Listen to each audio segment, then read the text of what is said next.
Hello everyone.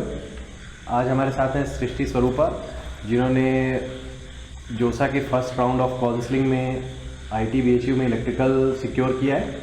तो आइए जानते हैं इनके बारे में कि इन्होंने क्या क्या स्ट्रगल किया, क्या क्या मेहनत की, कैसे इस चीज़ को अचीव किया, कैसे इनकी स्टडी को इन्होंने एंजॉय किया। सो सृष्टि, अपने बारे में थोड़ा बताइए, अपनी फैमिली के बारे में कुछ बताइए। तो बेसिकली मेरी फैमिली में मेरे पापा जो हैं वो रेलवे में हैं, मेरी मम्मी होम मेकर है और मेरा एक छोटा भाई है जो 10th में पढ़ता है, वो भी अभी वाइब्रेंट में ही पढ़ रहा है। तो मैंने 11th में वाइब्रेंट में एडमिशन लिया था और जिस टाइम मैंने एडमिशन लिया था मेरी बहुत ज़्यादा एक्सपेक्टेशंस नहीं थी, क्योंकि मेरी फैमिली में कोई एनआईटी आईआईटी से है नहीं। तो मेरी जो एकदम बेसिक एक्सपेक्टेशन थी कि मुझे मेरे होम स्टेट में जो एनआईटी रायपुर है, अगर उसमें भी मुझे मिलेगा तो वो मेरे लिए काफ़ी होगा। फिर मैं समय के साथ साथ ऐसे आगे बढ़ते गई तो मुझे थोड़ा सा आइडिया मिलते गया कि ये फील्ड कैसा है। मैं न्यू कमर थी इस फील्ड में, तो जो टीचर्स ने सपोर्ट किया, जो भी गाइडेंस दिया और जो चीज़ें मैंने देखी अपने आसपास, तो धीरे धीरे मुझे समझ आते गया कि इस फील्ड में मुझे मेरे अंदर कितना पोटेंशियल है और मुझे और कितना करना है। तो उस हिसाब से मैं आगे करते गई और एंड में जो मेरी जेईई मेंस में जो बेस्ट परसेंटाइल रही, दोनों सेशन को मिला करके वो 98.69 रही और फिर एडवांस में मेरी जो रैंक आई वो 3239 आई। हम यहाँ पे एक चीज़ देख रहे हैं कि कई बच्चों का ये एक्सपीरियंस होता है कि जब वो एडमिशन लेते हैं तो ऑलरेडी उनकी एम्बिशन बहुत ज़्यादा होती है कि भाई मुझे इस रैंक चाहिए, टॉप की रैंक चाहिए। और जब उनको फिर ये टेस्ट सीरीज़ देना होता है, उनकी मार्क्स कम आती है, तो फिर एक उनको स्ट्रगल का फेज़ आ जाता है, उनका एक झटका लगता है उनको। तो आपकी जर्नी बहुत अच्छे तरीके से स्टार्ट हुई कि हमने बहुत ज़्यादा एक्सपेक्टेशन नहीं रखी, हमने अपने आप को फिर टेस्ट सीरीज़ से इवैल्यूएट किया पहले, फिर उसके बाद हम अपने रैंक को, अपने टारगेट को धीरे धीरे आगे बढ़ाते गए। तो ये भी बहुत अच्छी आपकी एक स्ट्रेटजी थी। तो आपको क्या लगता है कि आपकी एक्चुअल पोटेंशियल रियलाइज़ कराने में हमारी टेस्ट सीरीज़ का, वाइब्रेंट की टेस्ट सीरीज़ का क्या योगदान रहा? आपको कैसे फील हुआ धीरे धीरे कि नहीं मैं और अच्छा कर सकती हूँ, बेटर कर सकती हूँ? जैसे जो पहली टेस्ट सीरीज़ जो मेरी हुई थी, मेरे बैच में बाकी लोग जो थे वो पहले से स्टार्ट कर चुके थे, तो वो मेरे से काफ़ी अच्छे थे वो। तो डेफिनेटली जो होना था वही हुआ। मतलब जो मेरा पहला टेस्ट हुआ उसमें मेरी सबसे लास्ट में रैंक थी और ऐसा पहले कभी हुआ नहीं था। मतलब मैं 10th तक अपने एकेडमिक्स में काफ़ी अच्छी थी, तो सीधे लास्ट में आना थोड़ा सा था। पर हाँ, उस टेस्ट के जो क्वेश्चंस थे या जो भी थे, देख के समझ आया कि ठीक है, अभी मेरी रैंक कम आई है क्योंकि मेरी प्रिपरेशन भी अभी कम है, अभी मैं न्यू कमर हूँ। पर इसमें ऐसा भी कुछ एकदम नहीं है कि मैं नहीं कर सकती हूँ। मतलब टेस्ट सीरीज़ ऐसी थी हमारी कि बहुत ज़्यादा टफ भी नहीं थी कि एकदम इम्पॉसिबल लगे, और हाँ बहुत ज़्यादा इजी भी नहीं थी कि केक वॉक लगे। तो बीच की सिचुएशन थी और फिर मैंने उस हिसाब से, जैसे हमारे टेस्ट में आते थे, उस हिसाब से काम करना शुरू किया। धीरे धीरे जो गलतियाँ हुई उनको एनालाइज करते गई। जैसा हम लोगों को सर बताते थे कि जो भी आपके टेस्ट में गलतियाँ हो रही हैं, आप उस क्वेश्चन को फिर से बनाइए, उसके जैसे और क्वेश्चन बनाइए। तो मैंने उसमें और जैसे लास्ट में जब मेरा मेंस का टाइम था, मैंने उसमें एक और एडिशनल कर दिया कि मैं जब घर में बैठती थी तो जो भी मेरा क्वेश्चन गलत होता था मैं सोचती थी कि उसमें मेरा गलत कैसे हुआ, क्या मेरा वहाँ पे कॉन्सेप्ट फेलियर था या वहाँ पे मैं कुछ याद नहीं कर पाई थी, जो मतलब मुझे पहले आता कोई मैं फार्मूला भूल गई थी, ऐसा कुछ था, या फिर मैंने एफ़र्ट ही नहीं लगाया था। वो क्वेश्चन में कर सकती थी पर मैंने एफ़र्ट ही नहीं लगाया था। तो मैं इस तरह से उसको कैटेगराइज करते गई, तो उसने काफ़ी मदद की थी मेरे सेशन 1 से सेशन 2 में इम्प्रूव करने में परसेंटाइल। तो जैसा कि हम लोग देख रहे हैं कि इन्होंने अपनी कोई प्री इमेज नहीं बनाई कि भाई मैं टॉप 100 रैंक वाली हूँ, टॉप 1000 रैंक वाली हूँ, या तो बिल्कुल ही मैं लास्ट रैंकर हूँ। जबकि हमारे टेस्ट हुए तो भी हमने अपनी इमेज ये नहीं बना ली कि भाई बिल्कुल मेरे से नहीं हो सकता या मैं बहुत पीछे रहने वाली बच्ची हूँ। हमने एक्चुअली अपने आप को बस रियलाइज़ किया, एनालाइज़ किया कि हम कहाँ पे हैं और क्या क्या इम्प्रूवमेंट हो सकते हैं। तो आपने बताया कि आपने टेस्ट एनालिसिस प्रॉपरली की। तो आपको क्या लगता है कि हम जो यहाँ पे रिज़ल्ट एनालिसिस बच्चों से कराते हैं या उनकी जो चेकलिस्ट प्रिपेयर कराते हैं या जो उनको जिस लेवल का होमवर्क देते हैं, और आप जो कि रेगुलर स्कूल गोइंग स्टूडेंट रह चुकी हैं, तो अगर वो कोई बच्चा सिर्फ स्कूल जाते हुए जितना टाइम उसका बचता है कंफर्टेबली, उतना अगर वो स्कूल और कोचिंग के साथ मैनेज करता है, चेकलिस्ट पे थोड़ा टाइम देता है, थोड़ा रिजल्ट एनालिसिस पे ध्यान देता है, तो क्या वो टॉप 100 टॉप 10 जैसी रैंक अचीव कर सकता है या नहीं कर सकता है? बिल्कुल कर सकता है। हाँ, उसको थोड़ा पहले से प्रिपरेशन स्टार्ट करनी पड़ेगी और थोड़ा सा जैसे 12th में जब आप आते हैं तो थोड़ा सा आपको अपना उतना एम्बिशन रखना पड़ेगा कि मुझे टॉप 100 चाहिए, और उस हिसाब से आपको काम करना होगा। मतलब स्कूल में भी आपको उस हिसाब से टाइम मैनेज करना होगा, तो थोड़ा हो सकता है। ऐसा नहीं है कि बिल्कुल नहीं हो सकता है, मेरे केस भी नहीं हुआ, पर हाँ ऐसा नहीं है कि हो नहीं सकता है। और जैसे कि आप स्कूल में भी आपकी अटेंडेंस काफ़ी अच्छी रही है, आपने यहाँ पे कोचिंग में भी मैनेज किया, स्कूल के होमवर्क को मैनेज किया, स्कूल के हाफ ईयरली के टाइम में भी अपने को उधर भी फोकस करना होता है। तो अपने टाइम टेबल का शेड्यूल अपना कैसा रखा जिससे स्कूलिंग का भी बहुत ज़्यादा हमको लोड फील ना हो, हम वहाँ भी अच्छा परफॉर्म कर पाए और साथ में कोचिंग में भी अच्छा परफॉर्म कर पाए, क्योंकि अपने बोर्ड में बहुत अच्छे स्कोर किए हैं। और साथ में बहुत कम ऐसे बच्चे होते हैं कि जो मेंस के फर्स्ट फेज़ से सेकंड फेज़ में अपने परसेंटाइल को इम्प्रूव कर पाते हैं, वो भी आपने किया।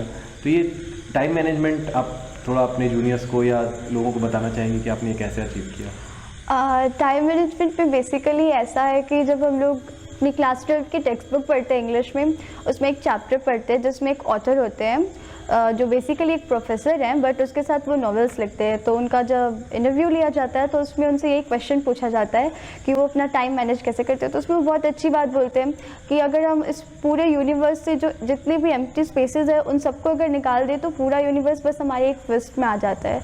तो मतलब यही बेसिक फंड है टाइम मैनेजमेंट का कि आप देखिए कि आपका कहाँ कहाँ पे खाली टाइम बच रहा है। ऐसी बहुत सारी जगह होंगी जहाँ पे आप ज़रूरत से ज़्यादा टाइम देते हैं, उतना समय देने की आपको ज़रूरत नहीं है। और ऐसा भी नहीं है कि अगर आप स्कूल में पूरे टाइम रह रहे हैं तो आपका पूरा टाइम वही निकल जा रहा है, आपको उसमें भी आप समय बचा सकते हैं। हाँ, आपको बचाने की ज़रूरत है, जैसे कि स्कूल की जो एक्स्ट्रा एक्टिविटीज़ है उसमें आप कम इन्वॉल्व होइए।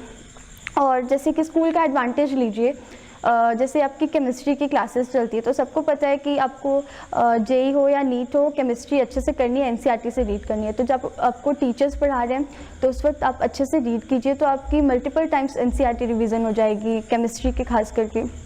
इसके अलावा जो आपके हमारे प्रैक्टिकल्स होते हैं वो भी इम्पॉर्टेंट है, क्योंकि मेंस एडवांस दोनों में ही प्रैक्टिकल सेक्शन का वेटेज रहता है। तो स्कूल में उससे फैमिलियर रहेंगे तो वो भी कहीं ना कहीं हेल्प करेगा आपकी।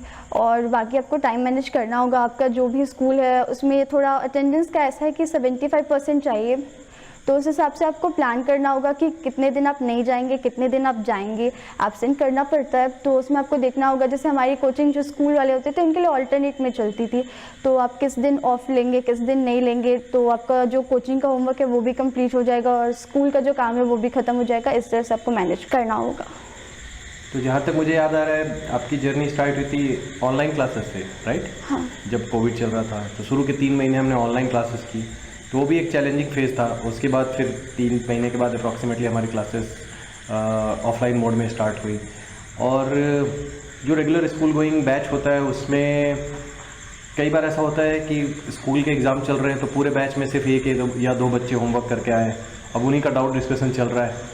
तो ऐसा सराउंडिंग ऐसी हो जाती है कि अगर सबके स्कूल एग्ज़ाम चल रहे हैं तो बहुत कम होमवर्क हो पा रहा है। वैसे में अपने आप को मोटिवेट रखना कि नहीं मुझे होमवर्क करके जाना है, मुझे पूरा होमवर्क डिस्कस करना है, ये इसके लिए आपने अपने आप को कैसे मोटिवेट रखा? उसमें आपको हमेशा अपना टारगेट याद रखना है कि आप अपने आप को मतलब कहाँ देखना चाहते हैं। जैसे मेरे अंदर ये था कि मुझे हमेशा खुद को और इम्प्रूव करते जाना है, डे बाय डे। तो मैं कुछ भी ऐसा नहीं चाहती थी जिसकी वजह से मैं बाकी बच्चों से पीछे हो जाऊँ जो रेगुलर स्कूलिंग नहीं करते हैं। तो इसीलिए मेरे अंदर ये रहता था कि मुझे करना। हमारे स्कूल के जो एग्ज़ाम्स होते थे उसमें एक भी दिन का गैप नहीं मिलता था, चाहे हाफ ईयरली हो या कुछ भी हो, वो कंटिन्यूस होते थे, तो वो काफ़ी टफ होते थे। तो उस एक हफ्ते में मेरे लिए थोड़ा कोचिंग करना मुश्किल हो जाता था, क्योंकि हर नेक्स्ट डे आपका एग्ज़ाम रहता है और कोई गैप नहीं रहता है। हाँ, पर उसके आगे पीछे मैं अपनी कोचिंग्स पूरी अटेंड करती थी और अपने होमवर्क्स भी किया करती थी, उसी में मैनेज करके हो जाता था। और स्कूल में भी बहुत कुछ तो ज़्यादा नहीं आता, हम जो कोचिंग में पढ़ते हैं आप अपने जो कोचिंग के क्लास नोट्स है उनको रिवाइज़ करेंगे तो और कम ही रहेगा, जितना आपको जेईई के लिए करना है उससे कम ही करना रहता है, स्कूल के लिए तो हो जाता है। और जैसा कि मैंने देखा है कि आपने लेवल 1 लेवल 2 दोनों पे उतना ही फोकस किया हर सब्जेक्ट में, बट जब मेंस पास आया तो आपने पूरा फोकस अपना लेवल 1 पे डाल दिया। फिर उसके पास आपके पास काफ़ी सारे एडवांस के जो आपका जो वर्क था वो काफ़ी सारा पेंडिंग वर्क रह गया होगा मेन से एडवांस के बीच में। बट कुछ ऐसे भी बच्चे होंगे जिन लोगों ने एडवांस का काम ज़्यादा कर रखा होगा, तो फिर उस समय आपको कैसा लगा कि ये जो मेरा पेंडिंग वर्क है ये मैं कैसे कंप्लीट करूँगी? हाँ, ये मुझे इस वक्त लगा था, काफ़ी ज़्यादा लगा था। मेंस के बाद जब एडवांस के लिए मैं प्रोसीड कर रही थी तो यही कुछ 45 दिन का समय था सेशन 2 के बाद, और यहाँ पे मुझे लगा था कि जो बाकी बच्चे हैं जिनकी रेगुलर स्कूलिंग नहीं थी उन्होंने एडवांस में ज़्यादा काम करके रखा है। मैंने उनके कंपैरिजन में कम करके रखा है। और ये थोड़ा सा मेरे लिए डाउन फेज़ की तरह भी था उस जर्नी में। मतलब मेन सेशन 1 सेशन 2 के बीच में काफ़ी मोटिवेटेड थी, पर हाँ इसके बाद ये मेरा थोड़ा डाउन फेज़ आया था। पर उसमें मेरी मम्मी ने मुझे बहुत सपोर्ट किया था। मम्मी ने बोला था ठीक है तुम्हारे पास कुछ तो है, ऐसा नहीं है कि तुम्हारे पास कुछ नहीं है, किसी के पास कुछ भी नहीं रहता है, तो अभी तुम्हारे पास जो है तुम उसके साथ तुम काम करना शुरू करो और कुछ मत सोचो, जितना हो सकता है 45 डेज़ में उतना तुम काम करो, एंड में जो होगा देखा जाएगा, खोने के लिए कुछ नहीं है, ऐसा मम्मी ने बोला था। तो हाँ मैं शुरू हो गई थी जो भी मेरे पास था। मैं फिर उसके बाद मैंने चेकलिस्ट टाइप का काम, वही जो हम लोग पहले चेकलिस्ट बनाते थे उस पर और फोकस करना शुरू कर दिया कि मेरा कहाँ पे और कुछ लेवल 2 का काम कुछ बचा है, तो मैंने कोशिश किया कि मैं उसको कर लूँ। ऐसा तो कोई एकदम चैप्टर नहीं था जिसमें कुछ नहीं किया है, पर हाँ एडवांस का काम कुछ कम किया था, तो जितना हो सके उतना किया। फिर हमारी एडवांस में स्पेशल क्लासेस चलती थी, तो उसमें हमारे जो टीचर्स जो बताते थे और कुछ अलग से क्वेश्चंस भी बता देते थे, तो हमारे पास एक अच्छे क्वेश्चंस के कलेक्शन रेडी हो जाते थे और लोगों के जो अच्छे डाउट्स होते थे वो भी होते थे। तो इस तरह से होते गया काम। आपको ऐसा लगता है कि चेकलिस्ट ने आपका काफ़ी टाइम सेव कर दिया कि एक्चुअली हमारा कहाँ पे काम किया हुआ है, कितना कितना बचा हुआ है? हाँ। अदरवाइज कई बच्चे लेवल 2 का बहुत सारा काम करके रख भी चुके होते हैं, बट उन एग्ज़ाम चूँकि बहुत पास आ चुका है तो उनको इतना आइडिया नहीं होता है कि मैंने एक्चुअली लेवल 2 का काम कितना किया हुआ है। तो और जब ये देखते हैं कि हमारा इतना काम बचा हुआ है, उसके चक्कर में जो उनका किया हुआ होता है उसको भी कई लोग रिवाइज नहीं कर पाते, उसको भी कई लोग एक प्रकार से बर्बाद कर देते हैं। तो चेकलिस्ट ने आपका टाइम काफ़ी सेव किया। तो जैसा कि हम लोग यहाँ वाइब्रेंट एकेडमी में बिलीव करते हैं कि हमको हर साल 200% अपने आप को इम्प्रूव करना है, तो आपके इमीडिएट जूनियर बैच में तो आजकल डेली की चेकलिस्ट बनने लगी है कि हम डेली का ट्रैक करें बच्चे का कि भाई आज आपने कितने क्वेश्चन फिजिक्स में लगाए, कितने केमिस्ट्री में लगाए, कितने मैथ्स में लगाए। तो ये कुछ टेक्निक्स आपने फॉलो की जो आपको यहाँ बताई गई, तो इससे आपको काफ़ी हेल्प मिली। तो ये टेक्निक्स बताई तो हर स्टूडेंट को जाती है, बट उसको वर्ड टू वर्ड फॉलो करना ये बहुत इंपॉर्टेंट चीज़ होती है कि भाई हम उस पर बिलीव करें। भले छोटा सा ही काम है, चेकलिस्ट 10 मिनट का भी काम नहीं होता है, और बट वो इम्पॉर्टेंट बहुत होता है। उसको मेंटेन करते रहने से क्लैरिटी आती है। रिजल्ट एनालिसिस थोड़ा हर टेस्ट के बाद का काम होता है, वो डेली का काम नहीं होता है, फिर भी सबसे ज़्यादा रैंक इम्प्रूवमेंट में वो हेल्प करता है। तो रिजल्ट एनालिसिस आप किस प्रकार से करती थी, क्या हेल्प होती थी आपकी उससे रैंक्स इम्प्रूव करने में? उसमें जैसा सर ने बताया था वैसा ही होता था। एक्चुअली सर ऐसे बोलते थे वाइट पेज पे, तो मैंने एक कॉपी बना ली थी A4 साइज़ की, वो पूरी वो ब्लैंक कॉपी थी। उसमें जो क्वेश्चंस मेरे गलत होते थे मैं क्वेश्चन भी लिखती थी, और फिर उसके साथ हमारे को सॉल्यूशन जो प्रोवाइड किए जाते थे, या वो सॉल्यूशन नहीं समझ आता था तो फिर क्लास में डिस्कशन होता था। अगर उसमें भी अगर कुछ नहीं हो पाया तो सर से अलग से भी पूछ सकते थे, तो उसके बाद उसके जो सॉल्यूशन होते थे वो लिखती थी। और आप उसके जैसे और कुछ क्वेश्चंस कर सकते हैं, पर मेरे पास उतना टाइम नहीं रहता था स्कूलिंग के कारण कि मैं वैसे और क्वेश्चंस कर पाऊँ, तो मैं देख लेती थी कि वैसे और क्वेश्चंस कैसे मतलब हो रहे हैं, उसमें और वैरायटी क्या है, पर हाँ उसको करने के लिए तो मेरे पास टाइम नहीं हो पाता था, और फिर इस तरह से होता था। और उसके बाद एंड में जैसा कि मैं पहले भी बोल चुकी हूँ, जब मेरा मेंस का टाइम था तो उस वक्त जो मैंने रिजल्ट एनालिसिस किया था बस उसमें एक ये ऐड कर दिया था कि मैं बैठ के सोचने लगी थी कि मेरा ये जो क्वेश्चन मैंने नहीं किया, मैंने छोड़ दिया या गलत हुआ, जो भी हुआ वो हुआ कैसे, ये मैंने मतलब सोचना शुरू कर दिया था। और सिर्फ सोचना नहीं, वहाँ पे मार्क करना शुरू कर दिया था। और मतलब मेरा शुरू में तो यही था कि जो जो क्वेश्चंस होते थे मैं एफर्ट फेलियर लिखती थी, जिसमें मैंने एफर्ट ही नहीं लगाया। मतलब मुझे सब पता था, उसके कॉन्सेप्ट पता थे, फॉर्मूला भी आते, मैं सोची ही नहीं कि वो क्वेश्चन कैसे होगा, तो मैंने वैसे मार्क करना शुरू कर दिया। और मेरा यही टारगेट था शुरू में कि मुझे उसी को पहले सबसे कम करना है, क्योंकि 100% सिलेबस कवर करना शुरू में तो मुश्किल था। मैं काम कर रही थी, मैंने नोट्स बना रही थी, धीरे धीरे शॉर्ट नोट्स बना रही थी, रिवाइज कर रही थी, पर 100% सिलेबस कवर करने में टाइम लगता है। पर उसके पहले ये जो एफर्ट फेलियर था उसको मेरे को कम करना था कि जो चीज़ें मुझे आती है मैं उसे गलत ना करूँ, उसे ना छोड़ूँ। तो सृष्टि, यहाँ वाइब्रेंट में 2 साल की आपकी जर्नी इन शॉर्ट कैसी रही? किस किस टीचर ने आपको क्या क्या सब्जेक्ट पढ़ाया और क्या क्या बुक्स आपने लगाई, वो बच्चों अपने जूनियर्स को बताइए थोड़ा। वाइब्रेंट पे हम लोगों को मैथ्स दीपक सर पढ़ाया करते थे, तो दीपक सर ने हमेशा हम लोगों को बोला था कि बेसिक से काम करो, अगर तुमसे नहीं बनता है इंगेज तो आर.डी. शर्मा करो, ऑब्जेक्टिव वाली जो जेई वाली होती है वो भी नहीं बनता है तो एनसीईआरटी उठा लो। तो बस वही मैंने फॉलो किया। जैसे शुरू में मेरे से उतना नहीं बनता था तो मैंने आर.डी. शर्मा से शुरू किया था जो ऑब्जेक्टिव होती है जेई वाली, फिर धीरे धीरे थोड़ा लेवल अपग्रेड होता है तो उसके बाद फिर आप इंगेज भी कर सकते हैं। जैसे 12th में हमने वो किया है, कैलकुलस वगैरह के लिए किया है, और फिर इस तरह से मैथ्स में होता था। फिर एंड में जो और थोड़ा अच्छी रैंक चाहते हैं वो विकास गुप्ता करते हैं, मेरे केस में वो पॉसिबल नहीं हो पाया था, पर हाँ बच्चे करते हैं। और PYQs बहुत ज़रूरी हैं, आपको प्रीवियस ईयर क्वेश्चंस करने हर सब्जेक्ट में। और फिर ऐसे फिज़िक्स में तो हम लोग डीसी पांडे ही करते थे। सर बोलते थे लेवल 1 लेवल 2 सर, तो हमें सर कहते थे अगर किसी चैप्टर में कुछ काम नहीं भी हुआ है तो उसके जो सॉल्व एग्जाम्पल्स थे जिसमें टाइप प्रॉब्लम्स होते हैं वो आप कर लो। तो वैसे मेरे हो गए थे। हाँ, फिज़िक्स में हम लोगों को विवेक सर पढ़ाते थे, तो विवेक सर कहते थे कि डीसी पांडे आपको लेवल 1 लेवल 2 जो है वो पूरा करना है, पर हाँ अगर किसी कारण से आपका नहीं हो पा रहा है, मतलब कुछ भी नहीं हुआ है, तो भी आप सॉल्व एग्जाम्पल कर लीजिए। और अगर आप सिर्फ ऐसे मेंस को फोकस कर रहे हैं तो लेवल 1 तक काम कीजिए। और वैसे डीसी पांडे की सबसे अच्छी बात ये है कि उसके जो लेवल 2 है उसमें एडवांस के भी बहुत सारे प्रीवियस ईयर क्वेश्चंस हैं, तो फिर आप जब उसके बाद प्रीवियस ईयर क्वेश्चंस करेंगे तो काम आपका कम हो जाएगा। और फिर उसके बाद जिनको और फिज़िक्स में करना होता था वो इरोडो करते थे। मेरे केस में ऐसे डायरेक्टली नहीं हो पाया, उसके कुछ क्वेश्चंस टेस्ट वगैरह में आते थे तो होते थे, और या डीसी पांडे में भी उसी टाइप के जो क्वेश्चंस रहते थे वो होते थे, बाकी मेरा वो नहीं हुआ है।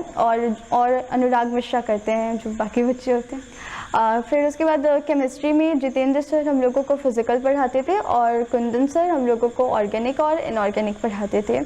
तो केमिस्ट्री में ऐसा था कि मेरी केमिस्ट्री शुरू में काफ़ी वीक थी, तो जितेंद्र सर ने हमेशा ये बात मुझे बोली थी कि जो स्कोरिंग होता है वो केमिस्ट्री होता है तो उसको इम्प्रूव करना है, तो उसमें काफ़ी उन्होंने मदद की थी, डाउट्स क्लियर करते थे। और केमिस्ट्री में सबसे पहले तो हम लोगों को एनसीईआरटी पे फोकस करना होता है, ऑर्गेनिक और इनऑर्गेनिक में वो हमें पूरी तरह से आनी चाहिए। उसके बाद अगर क्वेश्चन सॉल्विंग बोले तो इनऑर्गेनिक में कुछ चैप्टर्स होते हैं जिनमें आपको क्वेश्चन सॉल्विंग पे फोकस करना रहता है, जैसे कि केमिकल बॉन्डिंग हो गया, कोऑर्डिनेशन हो गया, इसमें आपको क्वेश्चन सॉल्विंग पे फोकस करना रहता है। और कुछ चैप्टर्स होते हैं जो आपको थ्योरी पे ज़्यादा फोकस करना होता है, जैसे कि ब्लॉक केमिस्ट्री हो गई। और इसके अलावा जब फिज़िकल की बात करते हैं तो फिज़िकल में हम लोग जो हमारे क्लास में सर क्वेश्चंस करवाते थे वो करते थे। उसके अलावा अनावस्थी हो गई और आपके मॉड्यूल में जो क्वेश्चन बैंक होते हैं उसको भी सॉल्व कर सकते हैं। सृष्टि हो गई, या इसी चैनल पे आपको तरंग का भी वीडियो मिलेगा। तो इन बच्चों ने सबसे इम्पॉर्टेंट चीज़ों में बच्चों को बार बार बोलता हूँ, सबसे इम्पॉर्टेंट चीज़ है जस्ट बी योरसेल्फ, कि आप अपने आप से झूठ मत बोलो। आपको जो चीज़ पता है भाई वो मुझे क्लियरली पता है, और जो नहीं पता है वो नहीं पता है। जैसे सृष्टि ने बोला कि इन्होंने बहुत बेसिक बुक भी पढ़ी, एनसीईआरटी भी पढ़ी, ऐसा नहीं है मैथ्स में भी इन्होंने एनसीईआरटी से स्टार्ट किया। तो मैंने ऐसे बच्चे भी देखे हैं जो मैंने कई बार क्लासेस में बोला कि अगर आपका 9th-10th का कॉन्सेप्ट क्लियर नहीं तो आप 9th-10th की बुक भी सॉल्व कर लो, इसमें कोई हेजिटेट करने वाली बात नहीं है। आपको आधे घंटे लगेंगे, आप 9th का काइनेमेटिक्स कर लोगे, आप 9th के लॉज ऑफ मोशन कर लोगे। तो ऐसे बच्चों को मैंने देखा जो इनको हेजिटेशन नहीं होती है, उनको एसचंद बोला जाता है कि 9th का कर लो, तो उन्होंने 9th का एसचंद बुक भी लगाया है। और बेसिक चीज़ों में प्रॉब्लम होती है तो मैथ्स की 9th-10th की भी आरडी उनको लगानी पड़ती है। तो बच्चों को हेजिटेट नहीं करना चाहिए कि हम कहाँ से स्टार्ट कर रहे हैं, जहाँ से भी स्टार्ट कर रहे हैं। जैसे इन्हीं के बैच में इन्होंने, तरंग ने, अब कई बच्चों ने पूरा, जब उन्होंने बोर्ड की तैयारी स्टार्ट की, उनका ऑलरेडी मेंस के टेस्ट सीरीज में बहुत अच्छा स्कोर आ रहा है, बट फिर भी उन्होंने एनसीईआरटी के एक एक पॉइंट को उठा के फिर से उसको पूरा रीड किया। तो हमको किसी भी लेवल पे ये नहीं सोचना चाहिए कि मैं बहुत बेसिक पे काम कर रहा हूँ या बहुत बेसिक पे काम कर रही हूँ, so we are too late, या तो मैं इतना पीछे हूँ। जस्ट बी योरसेल्फ और डाउट पूछते रहिए आप अपने टीचर्स से, डाउट रिंग में आके अलग से टाइम लेके डाउट पूछते रहिए। ये होना बहुत इंपॉर्टेंट है। हर सब्जेक्ट में हर किसी का हर समय पे परफॉर्मेंस बहुत अच्छा हो ऐसा नहीं होता है, तो जिस भी जगह पे आपको लगती है आपको काम करने की ज़रूरत है, हमको काम करते रहना चाहिए और बिल्कुल हेजिटेट नहीं करना चाहिए किसी भी लेवल का डाउट पूछने में।